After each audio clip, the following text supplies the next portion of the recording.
trastorno por déficit de atención e hiperactividad en pediatría, en primer nivel de atención. Actualización 2022. GPCSS 158-2022. Catálogo maestro de guías de práctica clínica. Introducción.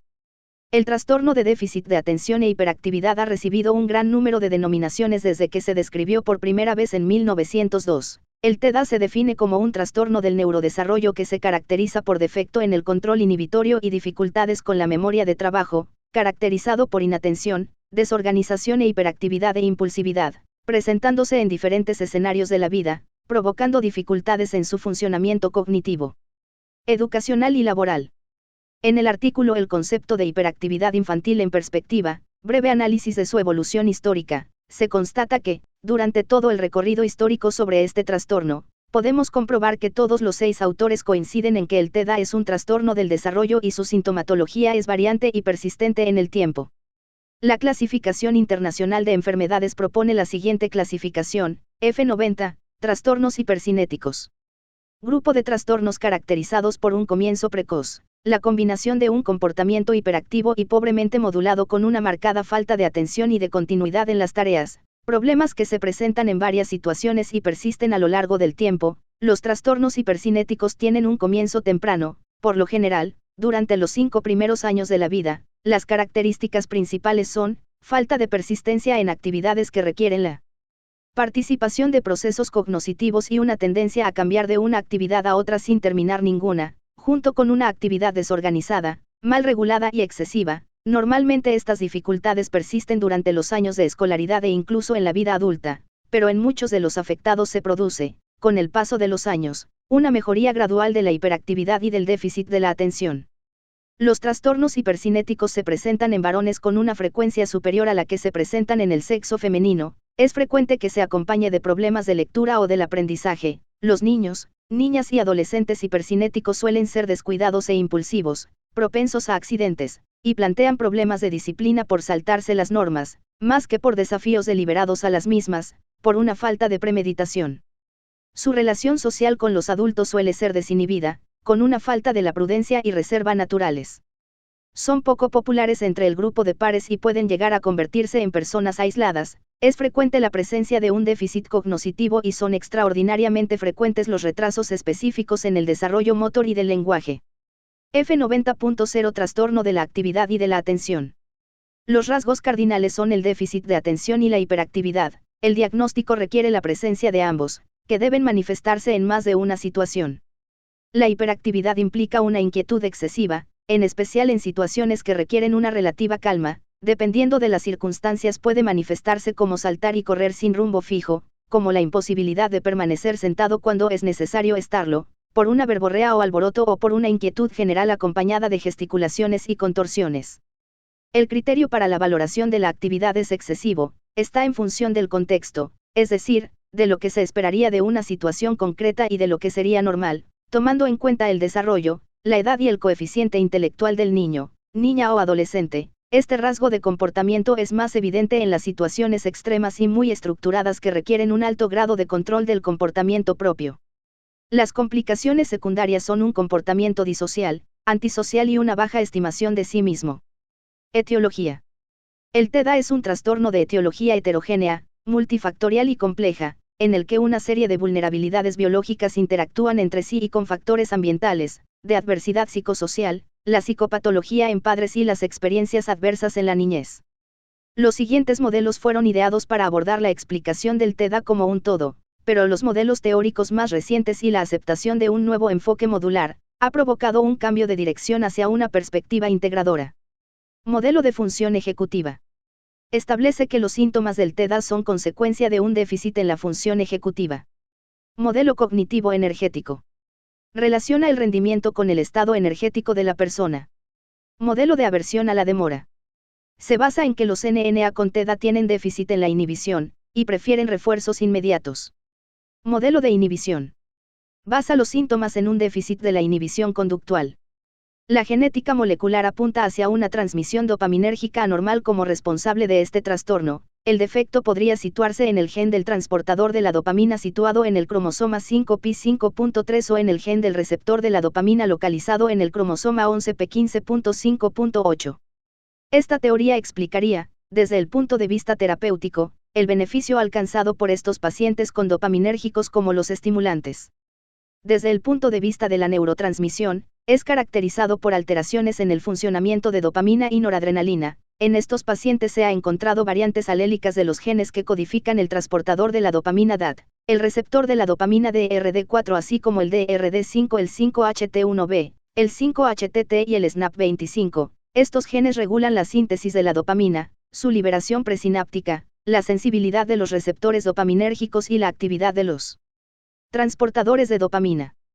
El TDA está asociado con déficits cognitivos y funcionales que relaciona las anomalías difusas en el cerebro. Se ha relacionado con alteraciones en la circunvolución del cíngulo anterior y la corteza prefrontal dorsolateral, identificando menor tamaño y disminución en el volumen de las personas que padecen TDA comparado con quienes no presentan el diagnóstico. Se cree que estos cambios explican los déficits en el comportamiento dirigido a objetivos. La actividad en la región frontoestrial también se reduce en estos individuos medida por resonancia magnética.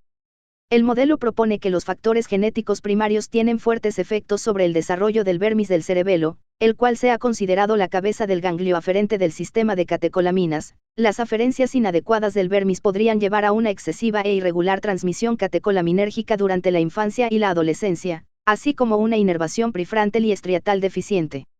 Es importante comprender estos mecanismos fisiopatológicos para que la farmacoterapia se dirija a ellos. Evidencia de estudios en animales y humanos implican una disregulación de los circuitos cerebelares, frontal, subcortical y catecolaminérgicos en la patofisiológica del TDA. Los estudios de imágenes moleculares sugieren que las anomalías del transportador de dopamina conducen a una alteración de la neurotransmisión. El número de receptores dopaminérgicos también se ha implicado en el desarrollo del trastorno, por lo que la investigación ha demostrado que los receptores están disminuidos en los lóbulos frontales en personas con TDA. También hay evidencia del papel de la participación de los receptores noradrenérgicos en el TDA. Las modernas aproximaciones cognitivas al TDA hacen referencia, de forma prácticamente unánime, a las funciones ejecutivas derivadas de la actividad del córtex prefrontal y estructuras vinculadas al mismo. Las funciones atribuidas a los circuitos frontoestriados permiten entender tanto el déficit cognitivo del TDA como la de los procesos comórbidos. Se considera que el córtex prefrontal tiene como una de sus funciones para apoyar las funciones expuestas, memoria, atención y razonamiento. Los circuitos motores, orbitofrontales, visoespaciales, prefrontal y el circuito cingulado anterior también están involucrados en estas funciones. Un estudio de tomografía por emisión de PASI-trans en adultos que sufrían TDA desde la niñez mostró bajo metabolismo de glucosa cerebral en la corteza premotora y en la corteza prefrontal superior. Estas áreas cerebrales están involucradas en el control de la conducta motora y la atención. En el TDA se observan frecuentemente déficits cognitivos, los cuales incluyen problemas en el funcionamiento ejecutivo, el procesamiento de la recompensa, déficits en la temporización, varios aspectos de la regulación atencional y la orientación, procesos perceptuals, regulación de la alerta y variabilidad en el tiempo de reacción. Se han reportado alteraciones de los circuitos frontoestriatales, frontocerebelares y frontoparietals. Asimismo, los circuitos frontoamigdalinos, límbico y las áreas posteriores del cerebro también parecen estar involucradas. Existen factores de riesgo los cuales se dividen en factores neuroquímicos. En este punto las vías reguladas por dopamina serían las principales responsables, sobre todo, de los síntomas de hiperactividad e impulsividad, mientras que la alteración de las vías reguladas por la noradrenalina se postularía como responsable de los síntomas cognitivos y afectivos principalmente. Factores neuroanatómicos. Los estudios de neuroimagen clásicos en población pediátrica han encontrado volúmenes significativamente inferiores de la corteza prefrontal dorsolateral y de regiones conectadas con esta, y las anomalías volumétricas del cerebro y cerebelo persisten con la edad, mientras que las del núcleo caudado tienden a desaparecer. La etiología del TDA está relacionado a una variedad de factores que incluye tanto componentes genéticos como ambientales de origen prenatal, perinatal y postnatal. Es uno de los trastornos más heredables dentro de los trastornos psiquiátricos y se ha encontrado alta concordancia en gemelos monocigotos y dicigotos. Los hermanos tienen 2 veces más riesgo que la población en general. Heredabilidad. Se ha demostrado que los hermanos, los padres de los NNA diagnosticados con TEDA tienen un mayor riesgo de padecer este trastorno. Medioambiental, dentro de los factores de riesgo se encuentran la prematurez, exposición prenatal al tabaco, traumatismos cerebrales leves, la exposición prenatal al mercurio, la exposición al plomo y la deficiencia prenatal de vitamina D. Riesgo pre y perinatals, asociados con edad materna temprana en el embarazo y edad paterna avanzada, presencia de preeclampsia, infección de vías urinarias, amenazas de parto pretérmino, inducción del parto, obtención del producto mediante cesárea, prolapso de cordón, bajo peso al nacimiento y presentar Apgar bajo a los 5 minutos, sugiriendo que las anormalidades en el desarrollo del cerebro en un hijo de nacimiento pretérmino, están asociados con riesgo incrementado de TEDA. Los metales pesados, el mercurio, bifosfonatos, arsénico y manganeso se asociaron con menor coeficiente intelectual y la exposición prenatal al manganeso aumentó el riesgo de TEDA. Historia materna de trastorno depresivo mayor, estrés, TEDA, sobrepeso, obesidad e hipotiroidismo también están asociados. El papel del hierro para un adecuado desarrollo del sistema nervioso central es fundamental. Parece que su déficit disminuye la densidad de receptores de 2 y de 4 y altera su funcionamiento. Se ha evidenciado que el uso de alcohol y tabaco predispone a un fenotipo más grave del trastorno. Los niños que estuvieron expuestos al tabaquismo prenatal presentan un fenotipo más grave del trastorno, con mayor severidad de los síntomas de los trastornos externalizados. Exposición postnatal al plomo se asocia con mayor riesgo de trastornos del neurodesarrollo y disminución de las puntuaciones en las pruebas cognitivas. El curso evolutivo del trastorno por déficit de atención con hiperactividad e impulsividad en los casos persistentes, a pesar de que no está descrita alguna secuencia de eventos desde el útero hasta la edad adulta en la etiología del TEDA. La evaluación de los cambios evolutivos en la sintomatología del TEDA se ha complicado de forma mayúscula por los cambios en los sistemas diagnósticos, de modo que los estudios previos a 1994 y muchos publicados posteriormente están basados a menudo en el modelo unitario del DSM-3R por Berkeley, 1997, donde resumió la evidencia de que los síntomas de hiperactividad, impulsividad aparecen más temprano, la inatención es evidente más tarde, al tiempo de iniciar la escolaridad, y los problemas asociados a la inatención más tarde aún. El tipo predominantemente hiperactivo se diagnostica más fácilmente en niños menores. El tipo con predominio de inatención se diagnostica más tarde, a medida que el TEDA evoluciona. El tipo de hiperactividad-impulsividad declinan más durante la infancia de lo que lo hacen los de inatención. Diagnóstico. El diagnóstico del TEDA es siempre clínico, y puede ser realizado por un médico especialista en pediatra de atención primaria, que posea la formación, conocimientos y experiencia necesaria para ello. Ninguna prueba reúne la sensibilidad y especificidad como para ser considerada por sí misma como diagnóstica en el TEDA. Los síntomas patognomónicos del TEDA no son específicos exclusivamente del trastorno, por lo que es importante un correcto diagnóstico diferencial con otras entidades pediátricas, neurológicas, psicopedagógicas, psicosociales, psicológicas y psiquiátricas. Para el diagnóstico de TEDA siempre tiene que existir una clara repercusión funcional en las áreas personal, familiar, escolar y social que no se puedan justificar por otras causas. Los síntomas comienzan a una edad temprana y generalmente incluyen falta de atención, falta de concentración, desorganización, dificultad para completar tareas, olvido y pérdida de cosas. Estos síntomas deben estar presentes antes de los 12 años, haber durado 6 meses e interferir con las actividades de la vida diaria. Presente en más de un entorno.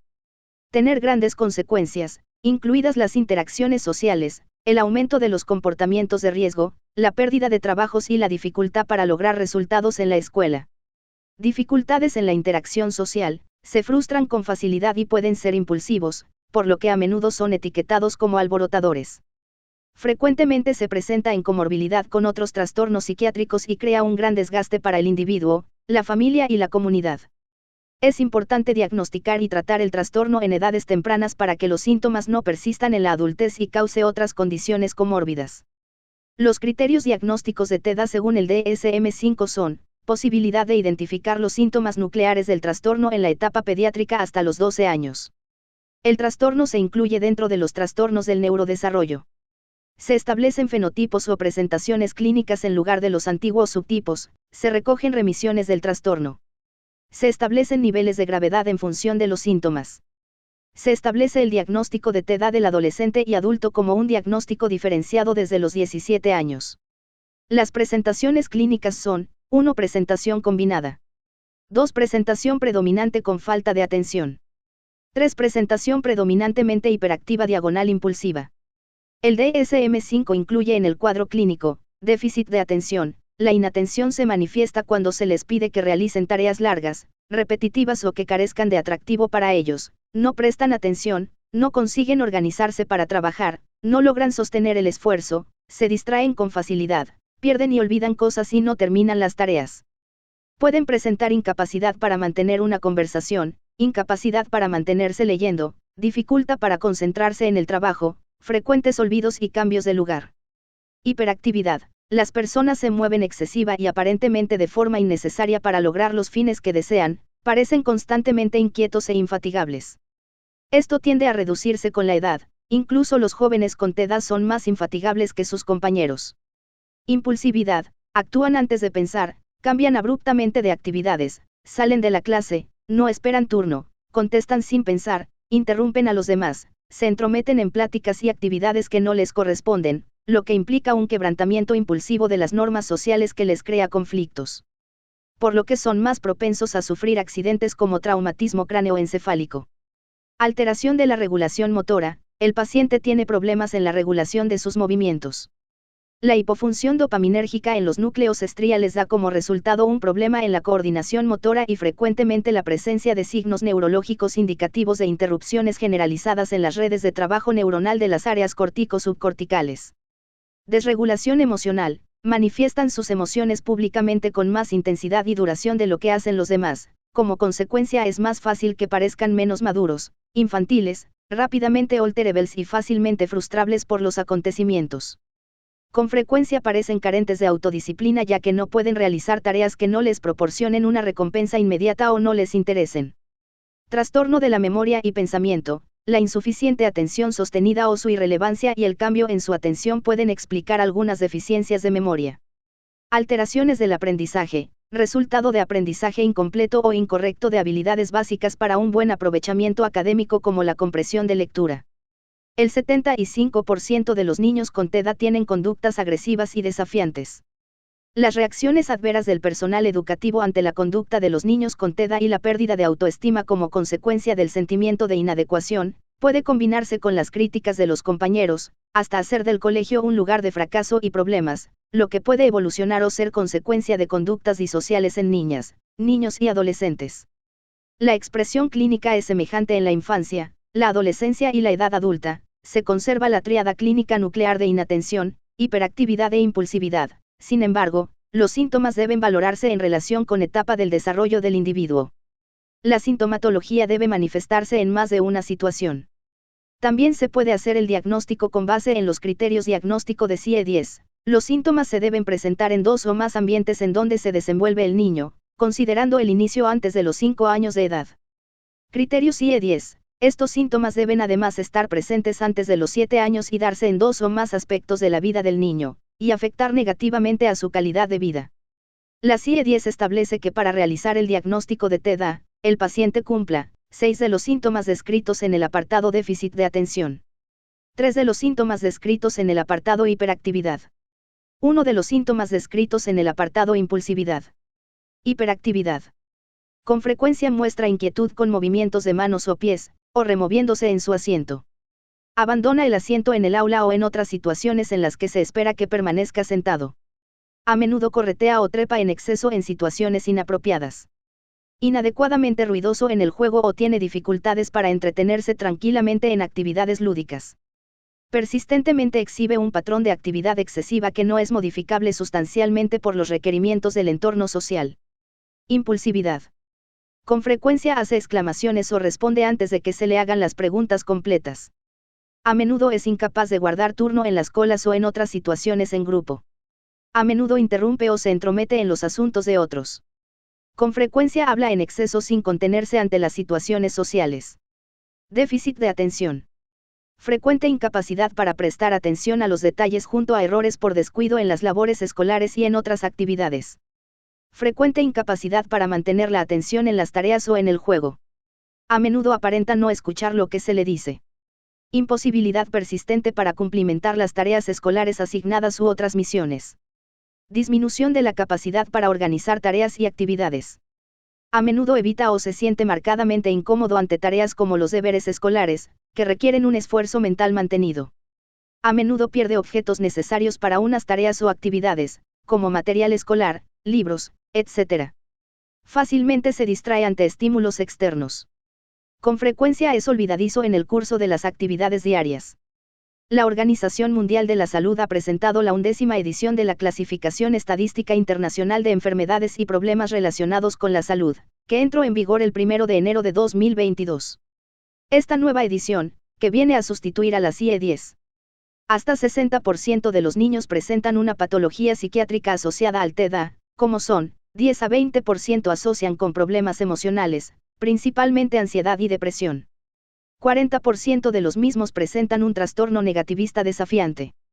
Con la adolescencia, la presencia de una conducta disocial se observa hasta en 20% de los casos, con frecuencia, la asociación con dispraxia de la motricidad fina o gruesa, enuresis, dificultades de aprendizaje, etc.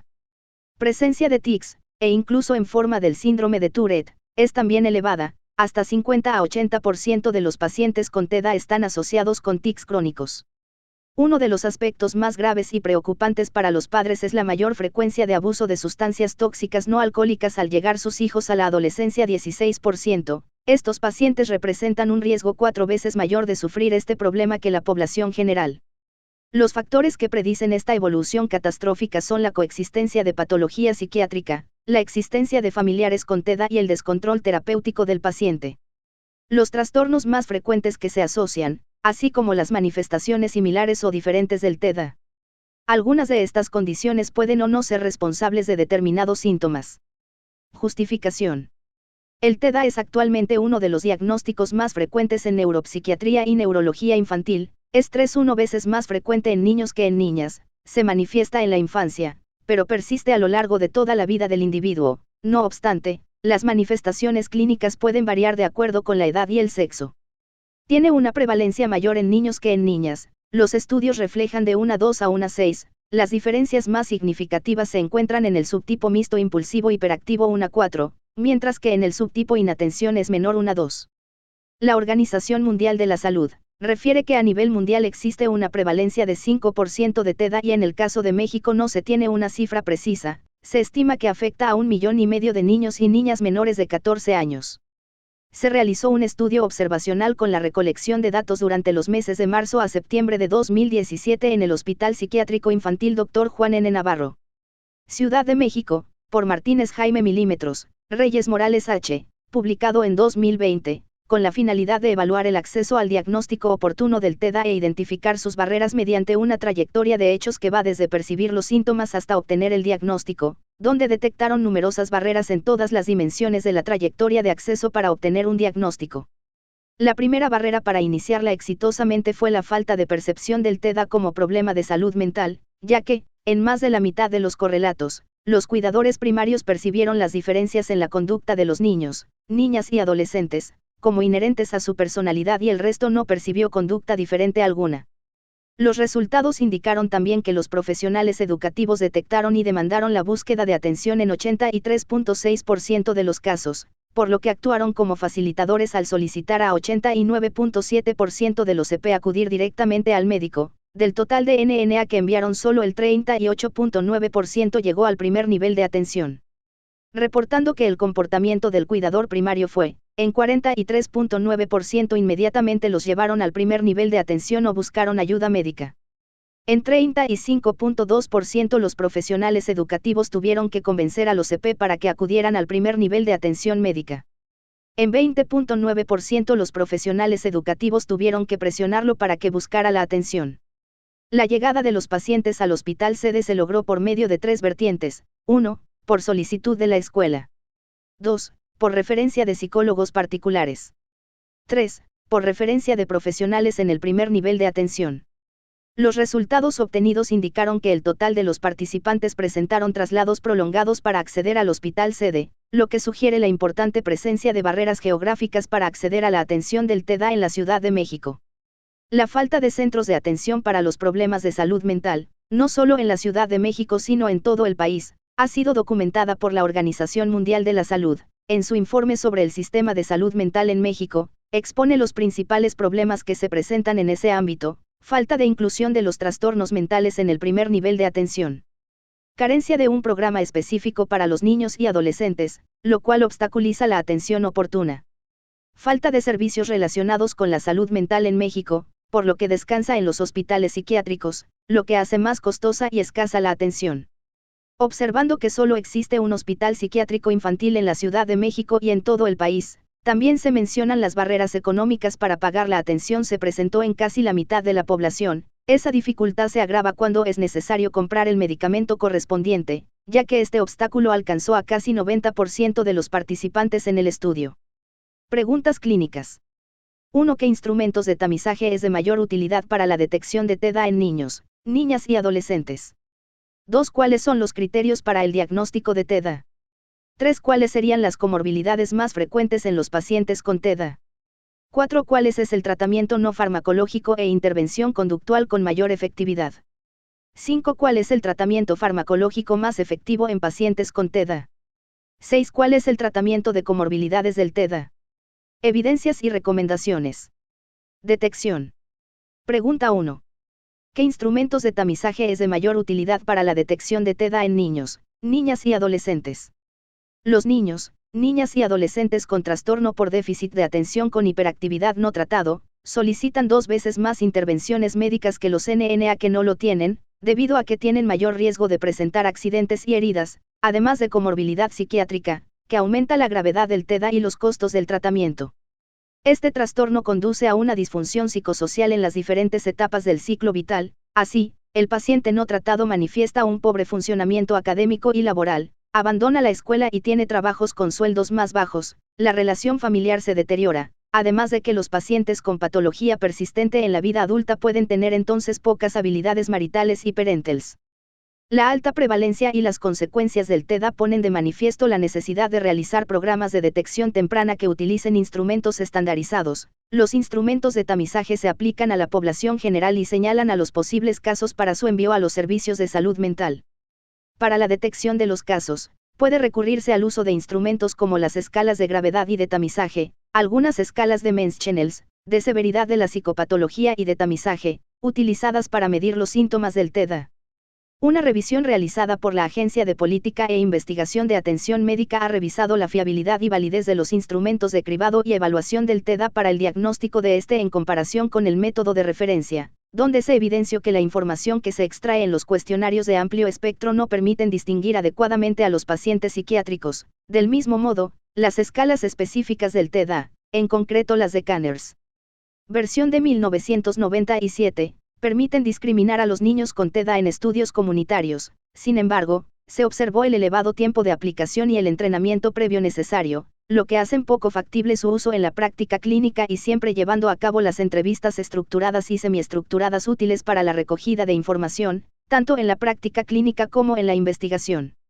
El diagnóstico es básicamente clínico a través de la integración en la historia clínica, de la información de los distintos informantes, en las diversas áreas y etapas del desarrollo en la vida del individuo.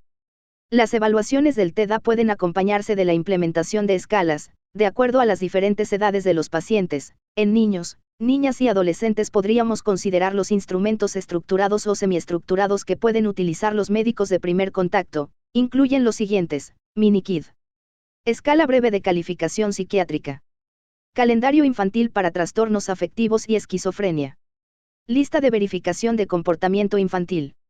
El MiniKid es una entrevista psiquiátrica sencilla y breve desarrollada para la investigación clínica. Sirve para diagnosticar depresiones, fobias, suicidios, trastornos de ansiedad generalizada, agorafobia, abuso o dependencia de sustancias tóxicas.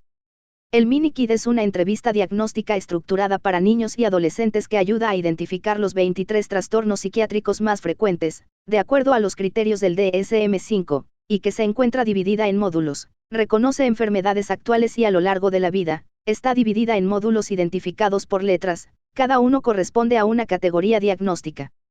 Tiene una sensibilidad y especificidad aceptables cuando es realizada por un psiquiatra, sensibilidad de 0.86. Especificidad de 0.84. Valor predictivo positivo de 0.75 y negativo de 0.92.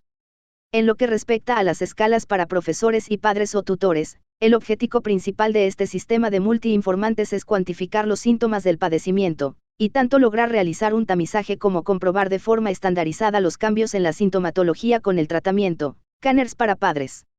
Scanners para maestros. IDC-PRE para niños de 4 a 5 años. SI4, Early Childhood Inventory 4.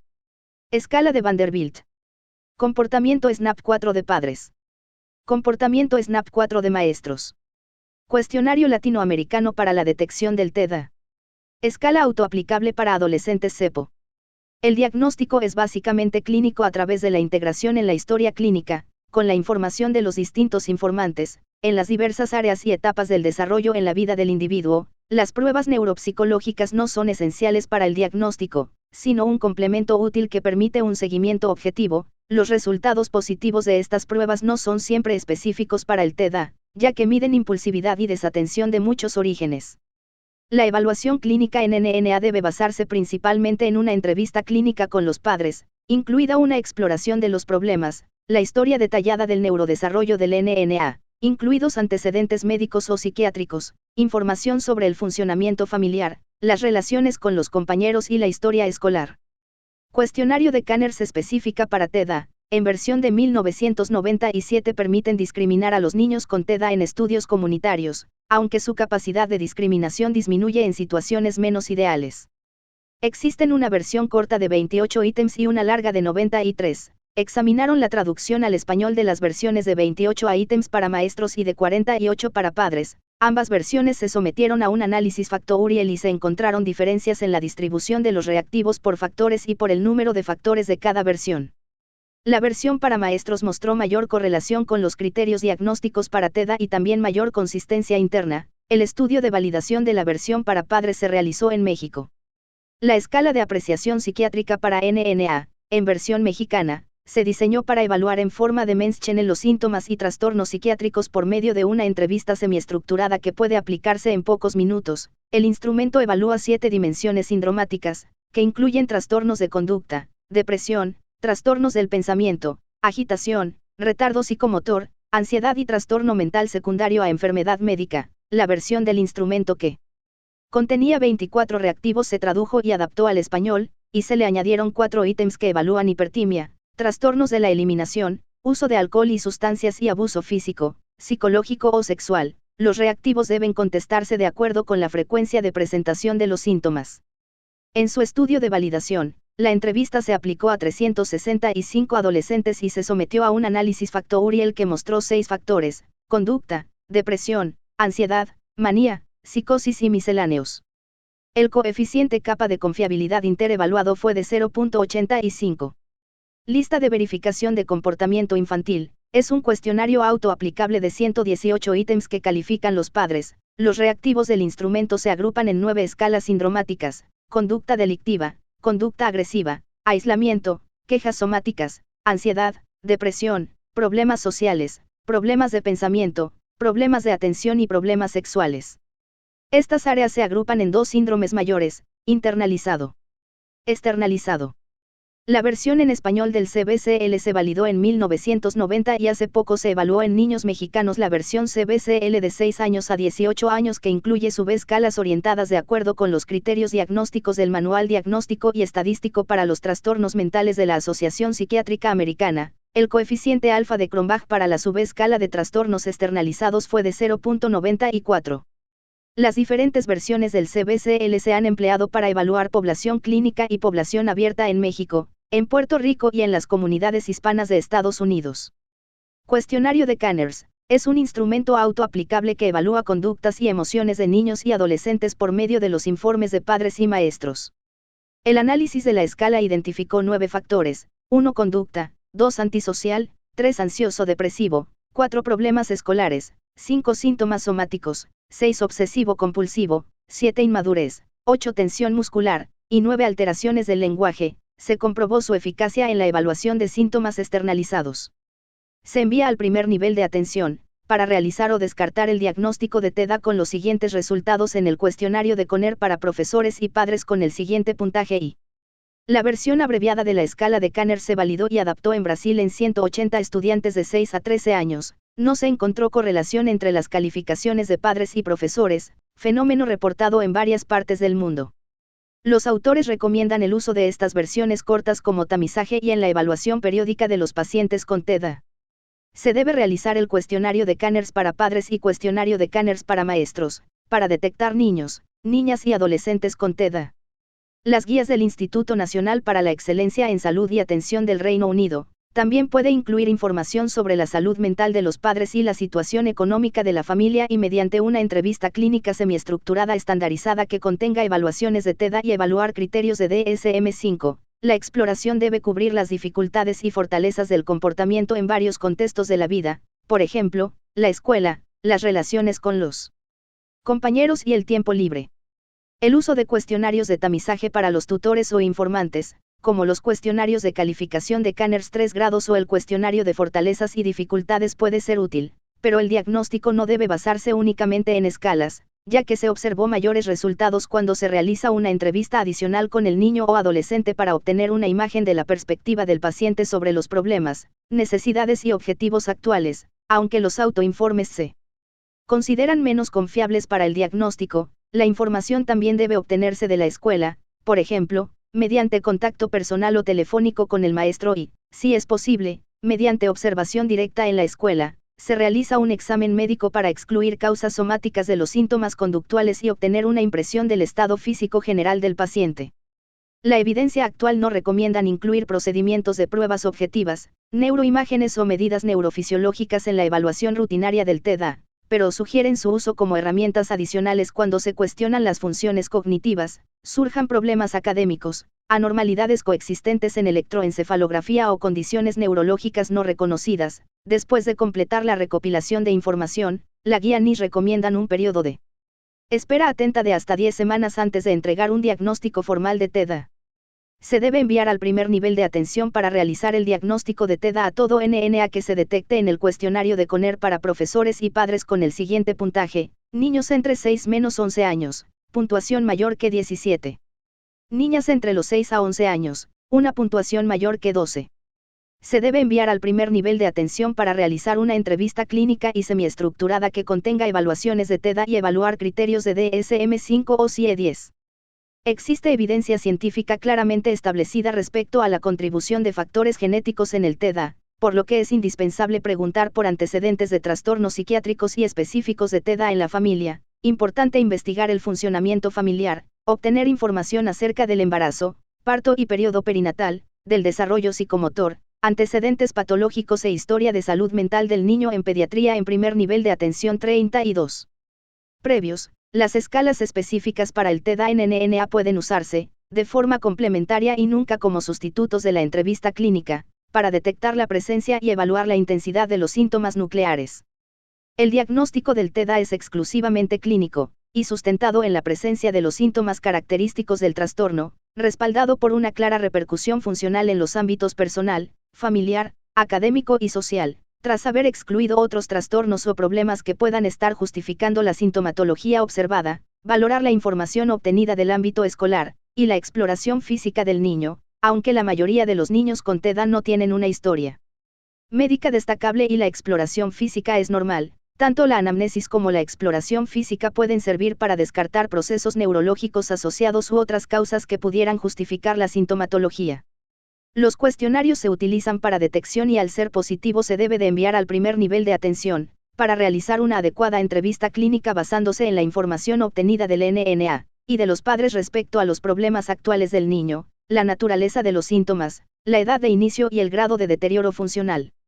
El diagnóstico del TEDA en NNA debe realizarse por personal de salud con entrenamiento y experiencia en el diagnóstico del TEDA y sus comorbilidades más frecuentes. El médico de primer nivel de atención ante la sospecha de TEDA debe realizar una entrevista clínica a los padres o tutores que incluya antecedentes médicos o psiquiátricos, historia detallada del desarrollo psicomotor, interrogar problemas de conducta en casa y escuela, relaciones con los compañeros y la historia escolar, información sobre el funcionamiento familiar. Diagnóstico. Pregunta 2. ¿Cuáles son los criterios para el diagnóstico de TEDA? El Manual Diagnóstico y Estadístico de los Trastornos Mentales. En 2013 la Asociación Americana de Psiquiatría publicó la quinta revisión del DSM-5, en vigor en la actualidad. Anteriormente el manual DSM-4-TR publicado en el 2001, es el sistema de clasificación de trastornos mentales más utilizado a nivel mundial, aportando descripciones, síntomas y otros criterios útiles para el diagnóstico de los trastornos mentales. Es revisado de forma periódica, de acuerdo con las investigaciones, estudios y descubrimientos realizados. La Clasificación Internacional de Enfermedades, la Organización Mundial de la Salud publica revisiones de carácter menor cada año. Actualmente se trabaja con la 10ª edición, la cual se publicó en 1992, y realiza actualizaciones más importantes cada 3 años. Una de las peculiaridades de la CIE-10 se refiere al TDA como trastorno hipercinético. Actualmente ya se encuentra vigente el CIE-11 publicada en 2022. El DSM-5 y CIE-10 son los sistemas de clasificación internacional de criterios para el diagnóstico del TDA, que establecen las condiciones y síntomas que los pacientes deben cumplir para realizar un diagnóstico. Las dos clasificaciones tienen 18 síntomas descritos que implican la presencia de síntomas durante más de 6 meses. Requieren que los síntomas afecten a varios ámbitos de la vida del niño. Tener un deterioro funcional causado por el trastorno. Coinciden en que la sintomatología no pueda explicarse por otro trastorno. El diagnóstico de TDA depende en la información obtenida a través de la entrevista clínica del NNA y de los padres o tutores, recabar y valorar la información obtenida del ámbito escolar, y exploración física, evaluar los antecedentes familiares y el funcionamiento familiar. Obtener información acerca del embarazo, parto y periodo perinatal, del desarrollo psicomotor, antecedentes patológicos e historia de salud mental del NNA. Aunque la mayoría de los NNA con TDA no tienen una historia médica destacable y la exploración física es normal, tanto la anamnesis como la exploración física pueden servir para descartar procesos neurológicos asociados u otras causas que pudieran justificar la sintomatología. La información obtenida de los padres ha demostrado ser, en general, válida y fiable para la evaluación y diagnóstico.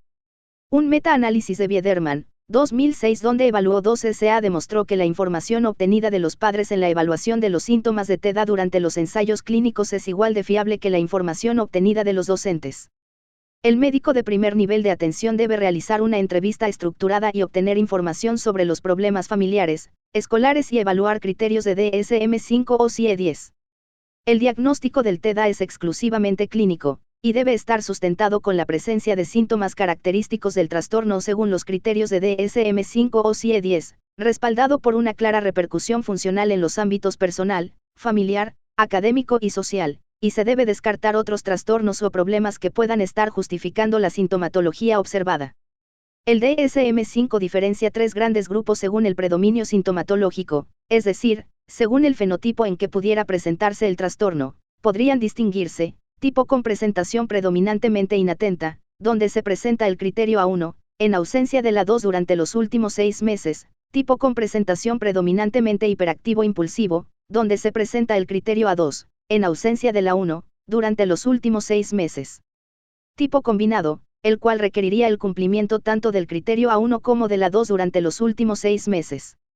Además de lo anterior, el mismo DSM-5 señala la necesidad de indicar si el sujeto se encuentra o no en remisión parcial cuando se cumplieron todos los criterios señalados, pero en menor grado durante los últimos 6 meses, ocasionando dificultades funcionales en diversas áreas de la vida del sujeto. Igualmente, refiere la importancia de describir la severidad o gravedad en que se presenta el cuadro clínico, diferenciando 3 categorías: leve, pocos o ningún síntoma exceden de los requeridos para el diagnóstico presente, provocando dificultades funcionales menores en el funcionamiento social y ocupacional. Moderado, se presentan síntomas o deterioro funcional entre leves y severos. Severo, muchos síntomas exceden de los citados en la formulación del diagnóstico, siendo varios de ellos considerados por su particular severidad u ocasionando manifiestas dificultades funcionales, a nivel social y ocupacional. Se debe entrevistar a los padres con respecto a los problemas actuales del NNA, la naturaleza de los síntomas, la edad de inicio y el grado de deterioro funcional. Respecto a la evaluación del contexto socioambiental en donde se encuentra inmerso el paciente, es importante recabar información de forma objetiva sobre todos aquellos factores de riesgo psicosocial que podamos considerar relevantes, y sobre las actitudes y expectativas familiares. Incluir obligatoriamente una historia clínica detallada y una anamnesis sistemática sobre antecedentes personales, así como el estudio del ambiente familiar, escolar y social. Una anamnesis completa siempre ha de comprender una exploración física y neurológica integral que incluya medición de presión arterial, frecuencia cardíaca, peso y talla, además de una exploración cardiológica básica si existen antecedentes personales o familiares de enfermedad cardiovascular. Es importante también descartar problemas de visión o de audición, incluir anamnesis del sueño y la existencia de posibles dismorfias y anomalías cutáneas. En cuanto al cuadro clínico en la etapa preescolar y primeros cursos de educación primaria de cara a la detección precoz, debemos tener en cuenta, además de los síntomas nucleares más característicos y sus expresiones, el déficit en la inhibición de la respuesta a nivel cognitivo-conductual, la falta de control de la frustración, las dificultades de regulación emocional, sus constantes llamadas de atención, los desajustes en las conductas preatentivas, las dificultades significativas en la adquisición de los prerequisitos de aprendizaje para la lectura, la escritura y el cálculo, y la menor calidad en la adaptabilidad social y las interacciones respecto a sus iguales como principales signos de alarma para activar estrategias que prevengan el riesgo de desarrollar un TDA en el futuro. Los antecedentes familiares son muy importantes y se debe examinar siempre la posible presencia de comorbilidad, que en el TDA es sumamente frecuente y relevante con cifras en torno al 60% menos 70%. Existe consenso en que el diagnóstico de TDA requiere un especialista, es decir, un psiquiatra infantil, un pediatra u otros profesionales de la salud debidamente calificados con capacitación y experiencia en el diagnóstico de TDA. El diagnóstico del TDA se debe realizar con la presencia de los criterios diagnósticos del DSM-5 o de la CIE-10. Se debe evaluar los criterios de la CIE-10, presentes antes de los 7 años. Se debe evaluar los criterios DSM-5 con síntomas presentes antes de los 12 años. El médico de primer nivel de atención ante la sospecha del diagnóstico de TDA, debe enviar al NNA a psiquiatría infantil, pediatría y psicología para diagnóstico definitivo e inicio de tratamiento. Los perfiles neuropsicológicos en el TDA no son homogéneos y los déficits cognitivos más frecuentes abarcan un amplio espectro de habilidades consideradas funciones ejecutivas. La variabilidad en los perfiles neuropsicológicos en los niños con TDA probablemente sea debida a una definición poco precisa de estas funciones ejecutivas y la utilización de tests neuropsicológicos poco específicos. Actualmente no existen perfiles neuropsicológicos bien definidos que permitan distinguir diferentes subtipos de TDA. El deterioro académico se debe, con frecuencia, al propio TDA. En otros casos, los problemas del aprendizaje están presentes y no pueden explicarse por el TDA. En estos casos, será necesaria la exploración destinada a descartar trastornos específicos del aprendizaje. Una evaluación del rendimiento académico es fundamental en la valoración diagnóstica del niño y del adolescente con TDA. Se ha señalado en NNA con TDA la existencia de patrones neuropsicológicos y déficits cognitivos, denominados funciones ejecutivas, como son la inatención, hiperactividad, impulsividad. Berkeley 1997, Van Willing 2000, Capdevila 2005, Doyle 2006, al realizar un análisis bibliográfico sobre el tema, concluyó que existen evidencias de alteraciones en las FE, especialmente en inhibición de respuesta y memoria de trabajo. Las evidencias actuales no recomiendan incluir procedimientos de pruebas objetivas, neuroimágenes o medidas neurofisiológicas en la evaluación rutinaria del TDA, pero sugieren su uso como herramientas adicionales cuando se cuestionan las funciones cognitivas, problemas en el neurodesarrollo, anormalidades coexistentes en electroencefalografía o condiciones neurológicas no reconocidas. Las escalas de inteligencia Wechsler son instrumentos usados para evaluar 3 factores sobre las FE: factor de comprensión verbal, que mide el conocimiento que se adquiere con la educación formal, expresado por la aplicación de habilidades verbales a situaciones nuevas y conformado por las subpruebas de información, semejanzas, vocabulario y comprensión. Factor de organización perceptual, que mide la capacidad para organizar e interpretar el material comprendido visualmente en un tiempo determinado, integrado por las subescalas de figuras incompletas, ordenación de dibujos, diseños con cubos, ensamble de objetos y laberintos. Factor de independencia a la distracción, que mide la capacidad de distracción, formado por las subescalas de aritmética, claves y retención de dígitos. Cabe resaltar que las 2 primeras capacidades son de dominio cognoscitivo, mientras que el factor de la distracción se encuentra en el dominio afectivo o de conducta. Además, se debe tener en cuenta un aspecto durante la valoración cognitiva del niño con TDA, y que se refiere a la medición de coeficiente intelectual. No existe motivo para relacionar un sí, ya que siempre se espera un mejor rendimiento en NNA sin TDA en C y V, CIE y sí al compararlo con NNA con TDA, por lo que esta prueba no son indispensables al momento del diagnóstico de TDA. No se recomiendan incluir procedimientos de pruebas objetivas, neuroimagen o medidas neurofisiológicas en la evaluación rutinaria del TDA. El médico de primer nivel de atención ante la sospecha de TDA se debe enviar al NNA a psiquiatría infantil, pediatría y psicología a valoración y definir el inicio de tratamiento. Al detectar un TDA se debe enviar a psicología para realizar exploración neuropsicológica y evaluación psicopedagógica del NNA para conocer el perfil de habilidades y dificultades en el funcionamiento cognitivo y la comorbilidad con trastornos específicos del aprendizaje. Comorbilidades. Pregunta 3. ¿Cuáles son las comorbilidades más frecuentes en los pacientes con TDA? La comorbilidad se define como los trastornos psiquiátricos que concurren con el TDA considerando este como diagnóstico primario y que no se pueden explicar como parte de él. Un estudio mostrado en la guía CADRA, 2018 realizado en una muestra de 326 participantes de entre 8 a 15 años, se identificó que el 50.3% tenían por lo menos una comorbilidad. Lo más común fueron los trastornos de conducta, trastorno oposicionista y desafiante, seguido de los trastornos del humor. La tercera comorbilidad común fue el trastorno obsesivo-compulsivo y los trastornos de ansiedad en cuarto lugar. En las mujeres predominaron los trastornos afectivos y de ansiedad. El episodio depresivo mayor y los trastornos de ansiedad son comunes en adolescentes entre 12 a 15 años. Los trastornos del espectro autista se identificaron en 6% de la muestra de 8 a 11 años. La edad tiene un efecto en la comorbilidad. A mayor edad un porcentaje mayor de comorbilidad, 8 a 11 años, 65.3%. 12 a 15 años, 70.3%. La guía CADRA, 2018 menciona que las comorbilidades en el TDA pueden contribuir a dificultades en el diagnóstico y los niños que las presentan tienen un peor pronóstico. Las más comunes son trastorno oposicionista y desafiante, trastorno disocial, trastorno por uso de sustancias, trastornos de ansiedad, trastorno depresivo mayor, trastorno bipolar, trastorno obsesivo, trastornos específicos del aprendizaje.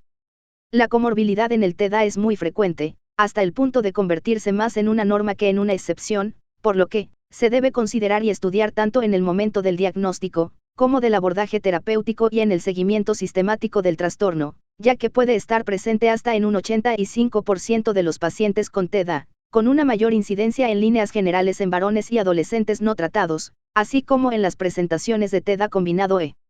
Hiperactivo impulsivo. Otras situaciones especiales son epilepsia. Los estudios sugieren una prevalencia entre el 20 y el 50% de las personas con TDA, y no hay evidencia en relación al riesgo de convulsiones y el uso de psicoestimulantes en pacientes estables. Sueño. Es muy común que se reporte insomnio, hasta el 50% de los niños con TDA lo presentan. Además suele reportarse inquietud durante el sueño. Las medidas conductuales y el uso de melatonina puede ser una intervención efectiva. Se debe realizar adecuadamente un interrogatorio y exploración física, para descartar o agregar una comorbilidad.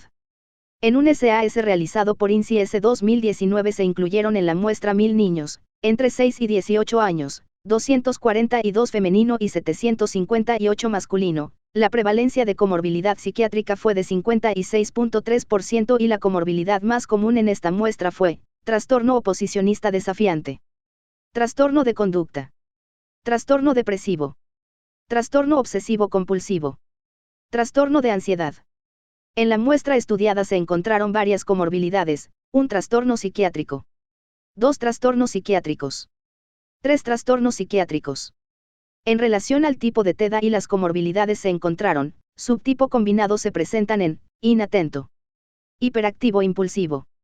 Los trastornos de conducta se encuentran más en el tipo combinado, los trastornos de ansiedad en el inatento. El resto de las comorbilidades no presentaron diferencias en relación al género. Los trastornos de conducta se encontraron más en hombres, mientras que los trastornos afectivos en mujeres. Con respecto a la edad, el trastorno oposicionista y desafiante aparece en la infancia. Los trastornos de ansiedad y depresión son más comunes en la adolescencia, así como el consumo de sustancias y el trastorno bipolar. En el resto de las comorbilidades no se encontraron diferencias significativas. Un SAS realizado por Jensen 2014 en NNA daneses, entre 1995 y 2010, el 52% de la muestra tenían un trastorno comórbido con TDA, 26.2% tenían más de un trastorno. Los hombres tienen mayor riesgo, se observó en 79.4% contra 20.6% en mujeres, y los más comunes encontrados son trastorno de conducta, trastornos del aprendizaje, trastornos del espectro autista, discapacidad intelectual. Las mujeres suelen tener comorbilidades como trastornos afectivos, trastornos de ansiedad, reacciones al estrés y trastornos de conducta, mientras que los hombres tienen mayor riesgo de comorbilidad con trastornos del espectro autista, trastornos de conducta, tics, y trastornos específicos del desarrollo, observando en el estudio que de acuerdo a la edad se presentan con mayor frecuencia ciertos trastornos, a menor edad en la primera infancia. Trastornos de eliminación. Trastornos del espectro autista. Discapacidad intelectual. Trastornos del vínculo. Trastornos del lenguaje. A mayor edad en la infancia tardía o adolescencia temprana. Trastornos de ansiedad. Reacción exagerada de estrés. Trastornos de conducta. Tics. Trastornos específicos del desarrollo. Al final de la adolescencia. Consumo de sustancias. Trastornos afectivos. Trastornos de personalidad, síntomas psicóticos. Se debe buscar intencionadamente comorbilidades en NNA diagnosticados con TDA. Tratamiento no farmacológico. Pregunta 4. ¿Cuál es el tratamiento no farmacológico e intervención conductual con mayor efectividad? El tratamiento conductual, para los pacientes con TDA mediante técnicas de modificación del comportamiento, es el tratamiento no farmacológico más eficaz. La terapia psicológica mediante estrategias conductuales se debe emplear de manera precoz, ya que es una medida que mejora el pronóstico y su eficacia es mayor en los escolares que en los adolescentes, y cuando los problemas en el comportamiento están comenzando, antes de comenzar el tratamiento conductual, se establece un registro de conductas para identificar las características de los problemas, el cual puede ser elaborado por padres, educadores o tutores, donde se especifican las características de la conducta anómala y todas sus particularidades importantes, la intensidad de los síntomas, mencionando su consistencia y frecuencia. La expresión de los síntomas en relación con el entorno. ¿En qué situaciones empeoran o mejoran? La evolución a lo largo del tiempo. La intervención psicoeducativa y psicosociales son estrategias que permiten aportar la mejor información sobre el TDA al paciente, padres y educadores con criterios de utilidad y veracidad científica, incluyendo implementación en todos los entornos del NNA con TDA. Intervención sobre el paciente, intervención cognitivo-conductual, habilidades sociales, técnicas de resolución de problemas, estrategias de autoayuda. Intervención escolar, medidas de refuerzo académico, adaptación escolar dando estrategias para mejorar el rendimiento y comportamiento. Los pacientes con TDA se deben enviar a psicología, para iniciar terapia conductual, mediante técnicas de modificación del comportamiento. Todo NNA con TDA debe iniciar las intervenciones psicoeducativas, psicosociales y entrenamiento conductual al padre o tutor y educadores, para aportarles la mejor información sobre el TDA, ya que son los encargados de aplicar las técnicas conductuales. La psicoterapia conductual incluye una serie de técnicas relativamente de fácil aplicación, para ser utilizadas en el entorno del NNA. El médico pediatra de atención primaria debe estar familiarizado con ellas, ya que constituyen herramientas muy útiles desde la aparición de los primeros síntomas. Los encargados de aplicar las técnicas conductuales son los tutores, profesores, del niño. Por ello, las estrategias psicológicas se deben emplear en todos los contextos del niño y del adolescente, por lo que además del aprendizaje familiar, se deben aportar pautas útiles a educadores y profesores. En la intervención se debe valorar factores del entorno. Factores inherentes al NNA como: existen técnicas conductuales útiles en la negociación y mediación para la resolución de los conflictos, que surgen en los trastornos del comportamiento y otras cuyo objetivo es modificar las conductas problemáticas. Estas técnicas son reforzadores o premios. Los reforzadores son elementos que se asocian a una buena conducta para que se incremente la probabilidad de su aparición. Por ejemplo, si un niño se pelea diariamente con otros niños en clase, y un día no lo hace, en ese momento se utilizará el reforzador. El tipo de premio y el número de señales necesarias para su obtención deben ser pactados previamente y pueden ser tangibles. Intangibles. Castigos. Los niños con TDA se acostumbran con facilidad a los castigos, por ello, su utilización debe reservarse para los comportamientos disruptivos significativos. Para el empleo de castigos es importante tener en cuenta las siguientes consideraciones: poca frecuencia y poca duración. De nada sirve, por ejemplo, una semana sin ver la televisión. El castigo se formula sin adjetivos descalificadores sobre la persona. En lugar de decir, por ejemplo, eres malo por haber roto el jarrón, o por haber ofendido, se debe decir, romper el jarrón está mal hecho. Se debe añadir un componente emocional al comunicar el castigo, por ejemplo, finalizar diciendo, mamá y papá están muy tristes por ello, me siento mal con lo que ha ocurrido. Técnica de extinción. Sirve para eliminar problemas de conducta. Se emplea cuando existen episodios intrusivos o explosivos que provocan situaciones de conflicto con educadores o familiares. Para su aplicación, se debe ignorar la conducta problemática que realiza el niño desde su comienzo. Para comprender mejor esta técnica, se utiliza un ejemplo. Si la familia acude a un restaurante a almorzar y el niño presenta conductas negativas y desafiantes continuas, se puede considerar ignorar la intromisión realizada. Las primeras veces que se utiliza la ignorancia existe un incremento del negativismo y el desafío, ya que el niño estaba acostumbrado a ser el centro de atención cuando ahora no lo es. Técnica del contrato de contingencias. Un contrato de contingencias es un documento que recoge los resultados de una negociación. Se establece por escrito después del periodo en el que el educador o familiar del NNA discuten sobre un tema sobre el que existen posturas distantes. Al finalizar la negociación, se plasma en el documento los resultados de la misma y se mencionan los objetivos y las concesiones que las dos partes han realizado. También debe recoger las consecuencias de que alguna de las dos partes rompa el contrato. Al final, las dos partes firman el documento. Esta técnica es muy útil, especialmente en adolescentes, y su efecto es mayor si está constantemente visible y si es un tema muy importante para el joven. Por ejemplo, si quiere ir al viaje de fin de curso, se puede realizar un contrato en el que se especifiquen los cambios en la conducta que deben producirse para poder ir, así como las conductas negativas que impiden que acuda, siempre dejar el contrato visible y firmado por las dos partes. En NNA con TEDA, se debe iniciar sin retraso las estrategias conductuales, ya que es el tratamiento psicológico de elección. Se debe entrenar a los padres o tutores en la aplicación de las técnicas conductuales, útiles en la negociación y mediación para la resolución de los conflictos. El Instituto Nacional para la Excelencia en Salud y Atención en su informe de los resultados publicados en 2006 a 2009, de una revisión sistemática, donde mencionan 18 estudios SAS incluyendo NNA con trastornos de conducta, de los cuales 7 estudios evaluaron eficacia sobre las intervenciones psicosociales en NNA con TEDA.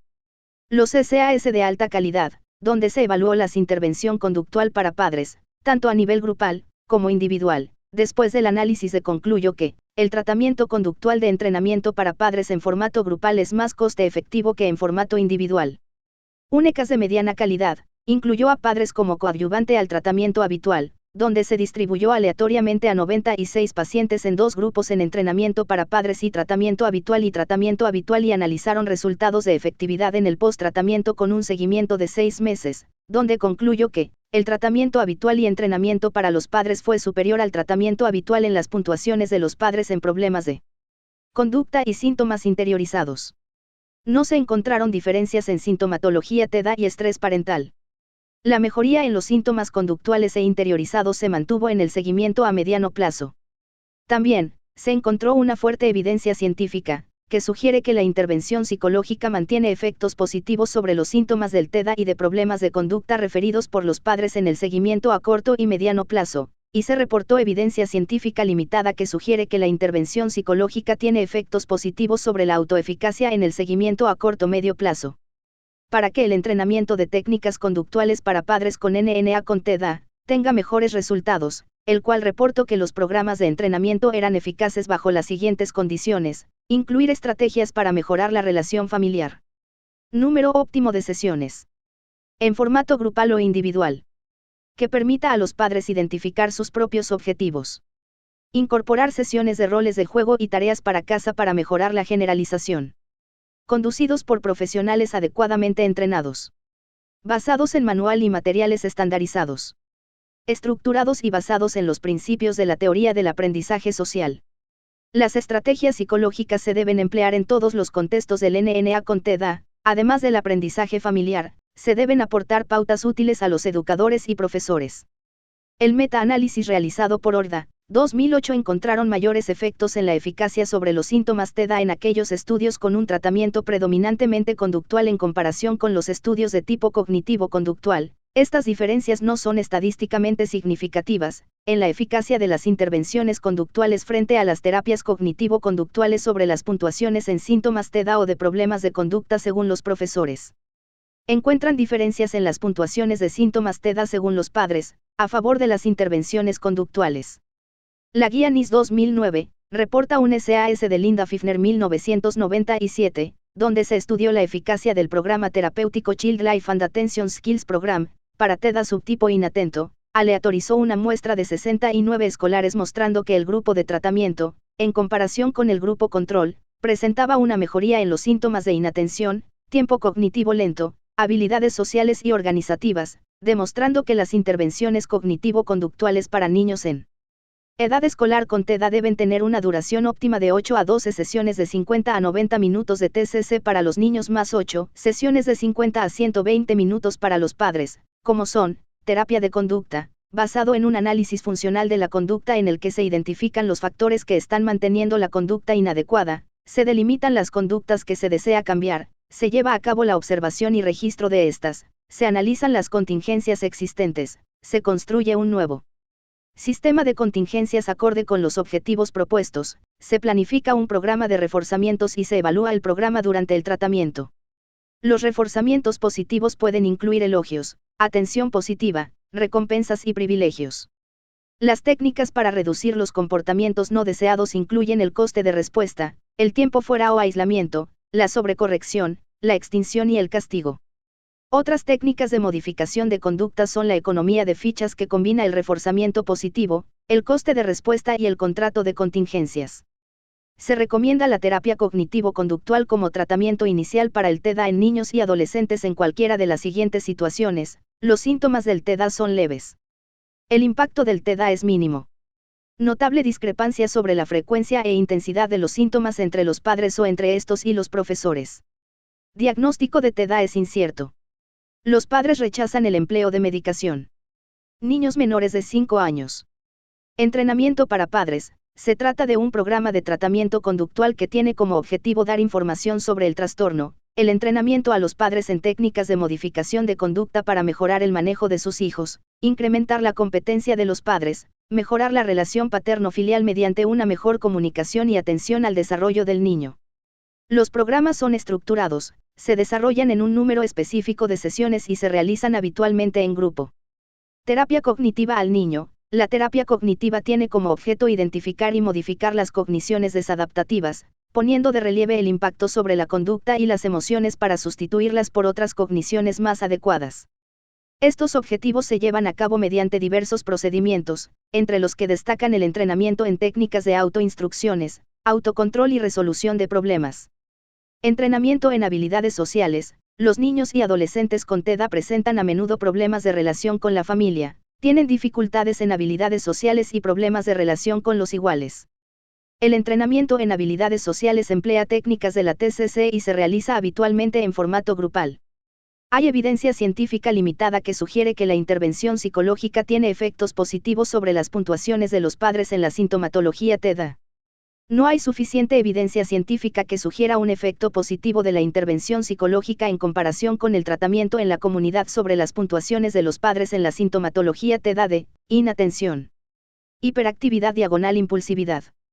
No hay suficiente evidencia científica que sugiera un efecto positivo de la intervención psicológica en comparación con el tratamiento en la comunidad sobre las puntuaciones de los profesores en la sintomatología TEDA de inatención, hiperactividad / impulsividad. Hay evidencia científica limitada que sugiere un efecto positivo de la intervención psicológica en comparación con el tratamiento placebo sobre las puntuaciones de los profesores en la sintomatología TEDA.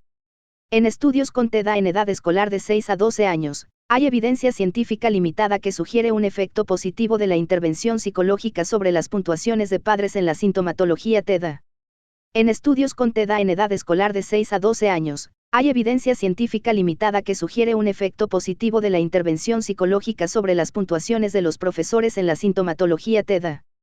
En los programas de tratamiento psicológico de niños y adolescentes con TEDA deben evaluarse la eficacia, los posibles efectos adversos y el cumplimiento terapéutico. La evaluación del tratamiento se realizará a los 3 meses del inicio, al finalizarlo, o en el momento que el clínico lo considere oportuno. Los NNA con TEDA precisan de un programa de intervención individualizado en la escuela que incluya aspectos académicos, sociales y conductuales. Para facilitar la eficacia de los programas en la escuela para los NNA con TEDA se debe implicar a todo el personal docente para facilitar su aplicación y adecuada implementación con adaptaciones en el aula. Entrenamiento para docentes. Técnicas de modificación de conducta.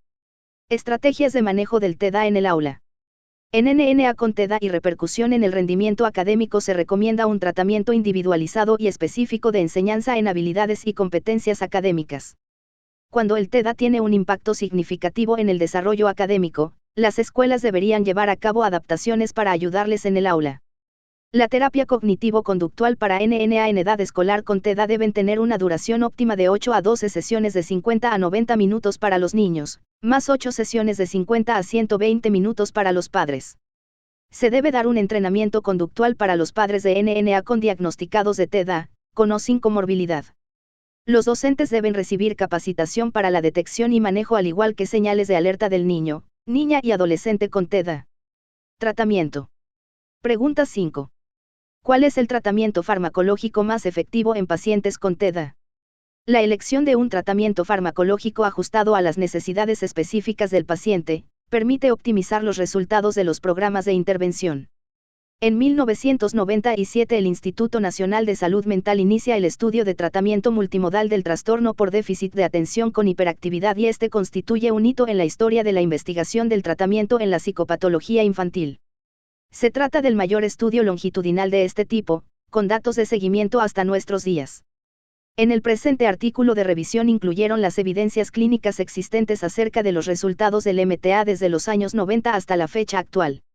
Se trató de un estudio longitudinal multicéntrico donde participaron un total de 579 niños todos con el diagnóstico de TEDA, en un rango de edad de 7 a 10 años.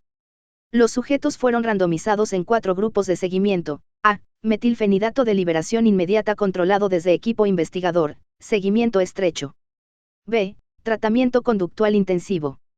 C. Tratamiento combinado. D. Tratamiento habitual en la comunidad. Se realizaron cortes para la evaluación de resultados a los 14, 24 y 36 meses con seguimiento a los 6 y 8 años después. Los pacientes fueron evaluados mensualmente aplicando una batería de exploraciones psicométricas con el objetivo de medir las siguientes variables: síntomas nucleares de TEDA, síntomas de ansiedad y estado anímico, síntomas de agresividad y oposicionismo, valorar la relación padre-hijo y el rendimiento académico. Es por eso que algunos niños que originariamente fueron asignados a tratamiento farmacológico exclusivo o a tratamiento combinado continuaron tomando medicación, mientras otros dejaron de tomarla, y otros que inicialmente solo recibieron terapia conductual o tratamiento